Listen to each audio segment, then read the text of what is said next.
તમિલનાડુની સરકાર વકફ સુધારા બિલને સુપ્રીમ કોર્ટમાં પડકારશે, ધાર્મિક સદભાવનાને નબળી પાડવાનો આરોપ. તમિલનાડુના મુખ્યમંત્રી એમ.કે. સ્ટાલિને ગઈકાલે લોકસભામાં વકફ બિલને મંજૂરી મળતા ટીકા કરી છે. તેમણે વકફ બિલને સુપ્રીમ કોર્ટમાં પડકારવાની જાહેરાત કરી છે. સીએમ સ્ટાલિને તમિલનાડુ વકફ બિલ પર મજબૂત લડત આપશે અને સફળતા મેળવશે તેવી ખાતરી પણ આપી છે. તમિલનાડુ વિધાનસભામાં મુખ્યમંત્રીએ જણાવ્યું હતું કે અમે વકફ બિલની ટીકા કરીએ છીએ. તમિલનાડુ આ મુદ્દે સુપ્રીમ કોર્ટમાં લડશે અને આ લડાઈમાં સફળતા મેળવશે. લોકસભામાં બિલને મંજૂરીના વિરોધમાં ડીએમકેના ધારાસભ્યોએ વિધાનસભામાં કાટીપટ્ટીઓ બાંધી રોષ વ્યક્ત કર્યો હતો. મુખ્યમંત્રી સ્ટાલિને સદનને યાદ અપાવ્યું કે 27 માર્ચે તમિલનાડુ વિધાનસભામાં વકફ સંશોધન બિલને પાછું ખેંચવાનો આગ્રહ કરતા એક પ્રસ્તાવ રજૂ કર્યો હતો, જેમાં જણાવ્યું હતું કે આ બિલ ધાર્મિક સદભાવનાને નબળી પાડે છે અને લઘુમતી મુસ્લિમ સમુદાય પર પ્રતિકૂળ અસર ઊભી કરે છે.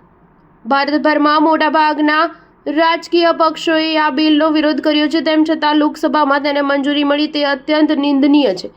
ભલે તેને લોકસભામાં મંજૂરી મળી હોય, પરંતુ તેની વિરુદ્ધ પણ મોટી સંખ્યામાં મત પડ્યા હતા. તેને નજરઅંદાજ કરી શકાય નહીં. ઉલ્લેખનીય છે કે લોકસભામાં કુલ 288 સાંસદોએ વકફ સુધારા બિલ 2025ને મંજૂરી આપી છે, જ્યારે 232 સાંસદોએ તેનો વિરોધ કર્યો હતો. આ આંકડાને ધ્યાનમાં લેતા સ્ટાલિને કહ્યું હતું કે વિપક્ષ વધુ મજબૂત બની શક્યો હોત.